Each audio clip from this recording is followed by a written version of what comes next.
Hello and welcome to Town Meeting TV's ongoing election coverage. This program is part of a series of forums we're bringing you in advance of Election Day on April 9th. Town Meeting TV hosts forums with all candidates, introducing you to community decision makers and connecting you with issues that shape your local community. You can find all of our forums on Town Meeting TV's YouTube channel where auto-generated captions are available. On tonight's program, we'll hear from Gretchen Bates, the uncontested candidate running for a seat on the Essex-Westford School Board representing the town of Essex. Thank you for joining us tonight. Thank you for having me. And so we've prepared a list of questions, and you'll have about 90 seconds, like I mentioned. We'll try to stick to that as much as possible so that we can get through as many as possible. But if you're tuning in live tonight, we welcome your questions. You can call us at 802-862-3966. And if you call in, we'll do our best to prioritize your question. And we will start tonight with an opening statement. So Gretchen, if you could please tell us why you're running and how you're qualified to serve on the Essex-Westford School Board, and also what will be different for the school district if you're elected. Terrific, thank you. I'm running because I believe in advocacy. I grew up in Vermont. I am a nurse. And I think I got my start kind of in advocacy, not just with nursing, but also my children went to Saxon Hill School when they were young. And so this was a school where parents participated and had a strong voice in how the school day was shaped up. I was very used to being in the classroom, and that just kind of bled over into my, when they went into the public school system.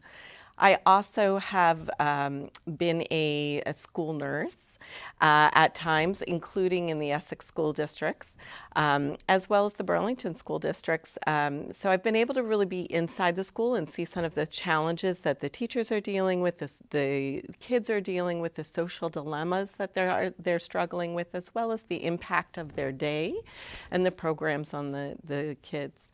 I've believed strongly in the power of voice, and so, you know, at times when my kids were in public school and I wasn't pleased with something that was happening, I would work to collaborate with the leaders in the school. And when that collaboration wasn't successful, I'd pull parents together and we'd sit down and have a conversation deeply. So I'm used to that kind of forum, and I really believe that the school board is the same kind of, we seek to collaborate first and then provide strong voice and guidance of those around us next. So I think those are some of the aspects that I bring to the school board in coming in. I've had experience working in a nonprofit as a vice president of clinical operations. And so I'm used to working with boards. I'm used to working with challenging budgets and with rules and regulations. In my current role, I work with rules and regulations related to hospital and hospital systems. So I'm really kind of, I believe, well positioned and have a lot of deep knowledge in my past to help pull from. Wonderful. Thank you so much, Gretchen. And we'll keep it moving right along here. And the next question is something that has kind of been universal across a lot of towns throughout the state. So the Essex-Westford School District has proposed a fiscal year 25 budget of $97.8 million with an estimated tax increase of about 20.79% in Essex Town. Do you support this school budget? I do support the school budget. I think what's challenging is that our community is voting on the number. What I don't support right now is the proposed cuts that had initially been proposed at the teacher level. And so the way that the school was proposing to operationalize that budget was a challenge for me and something I was standing up and speaking out about at meetings. But now that the school board has warned this budget and the school board chose to adopt this number at this time, I do believe that if we don't support this budget as a community, we are going to see a reduced number, and that reduced number has the potential to have deep impacts to our students that I don't believe we want right now. Now, this next question continues off of that, which, like you said, the community is voting on a number. Now, if the community votes to not pass this budget, where would you look to reduce expenses to propose a smaller budget? Yeah, I think that's really challenging, right? Because I don't think we have all the information we need to be able to say these are the places to reduce. I am a strong advocate for keeping the teachers at the hand of the student. I want to see direct care providers, for direct care teachers, educators, kept in place. I strongly advocate for that. I think there's also a real great opportunity to ask those who are directly serving our students what's working and what's not working. Take a look at the items that aren't working and reduce in that area. The great challenge is we have many school buildings that are in need of improvement that we haven't been talking about so much recently. I think that's going to be a real issue for us coming up. But I truly believe to impact our students the greatest, we need to keep those working directly with the students in place. Mm-hmm. Now, this next question also kind of touches on what you were just saying. What do you feel is the biggest challenge facing Essex-Westford schools, and how would you use your seat on the school board to address this issue? Yeah, I really do think the biggest challenge facing us is going to be how we spend our money. I do think that we have a number of buildings that are failing. That is going to be a massive decision from our community, and I hope to be able to bring the voice of our community in to help us make those decisions on the school board giving guidance to the district on how to spend that money and what buildings are we keeping and renovating. What buildings are we going to say your life is done and we need to apply a new strategic plan to really, come up with building health, right? So I think that's going to be one of our greatest areas. I also think it's ensuring the health and wellness of our students from a mental standpoint. We know that our students don't do well academically when they're struggling mentally and emotionally. And again, keeping those teachers in place helps our students. They're kind of our first defense in keeping their mental health intact and understanding exactly where they are mentally. Now, we do have a question about student mental health, and I will skip down to that briefly, just so we can stay on that topic. How can Essex-Westford schools best support student mental health needs? Yeah, I think the best way to support it is by keeping those working with the students in low numbers so that we can really have our finger on the pulse of how our students are doing. It's really difficult to do think about increasing class sizes and expect teachers to really have an understanding of which students are struggling, which students need more supports. I also think there's important power and a great need for students to see themselves within the school system, right? And so we talk about kind of meeting this optimum number, right? But optimum numbers do mean that the students see diversity, and the diversity needs to be within our libraries, within our teachers, within our students themselves. Mm-hmm. And so I'm not sure that adding 1 or 2 students to a classroom to meet the optimum number really improves that diversity.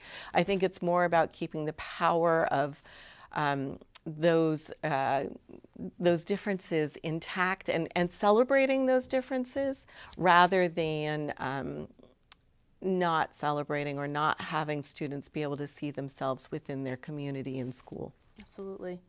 Now we'll jump back to, we have a question here about neurodivergent students. How can Essex-Westford schools best support those students? Yeah, I think the best way to support it is number 1, through research and understanding what are the programs, what are the ways that we develop the best outcomes for neurodivergent students. I think number 2, it's making sure they see themselves in the community. It's ensuring that they understand being neurodivergent doesn't mean that you're right or you're wrong, doesn't mean that it's good or that it's bad. It just means that you are a human being in our culture, right? And so I think making sure they see themselves in this community and they see reflections of themselves in this community. I think also ensuring that they have the supports that they need and that they're getting, success in those supports. Great. And this is a little bit of a different question here, but it relates to public safety. How do you think that the school district can ensure the safety of its students and teachers in our schools and in the community? Sure. I think that's a challenge for any community anywhere right now, right? Absolutely. You know, I currently work within a hospital system, and we even see those challenges within hospital systems, right?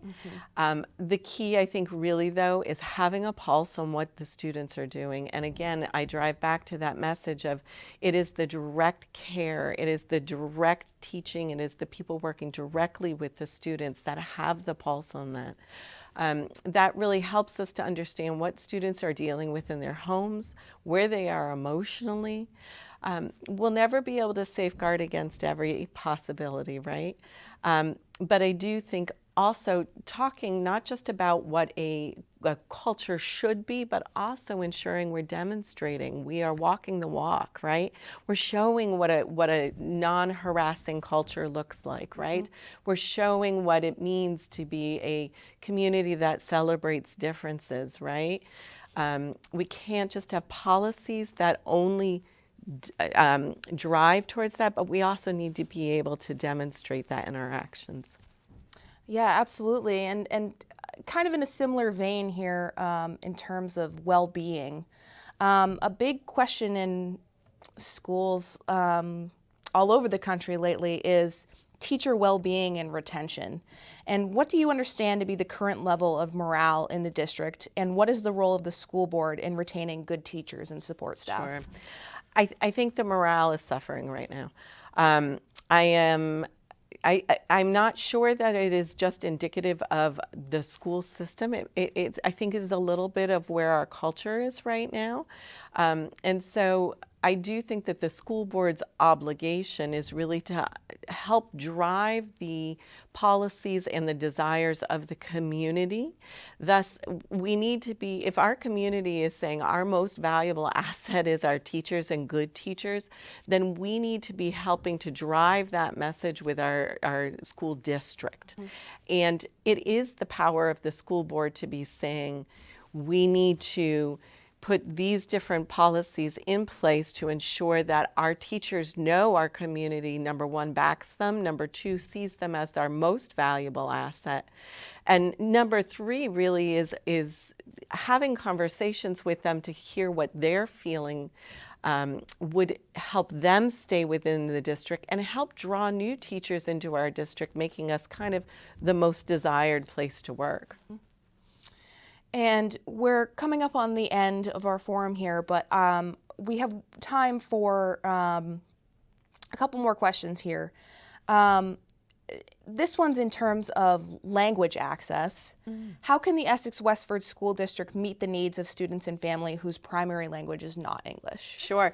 One of the wonderful things that I learned about through the school board meetings was really that we have a program where after hours we're taking some of those people who are employed with our school district who English isn't their primary language, and we're giving them English classes.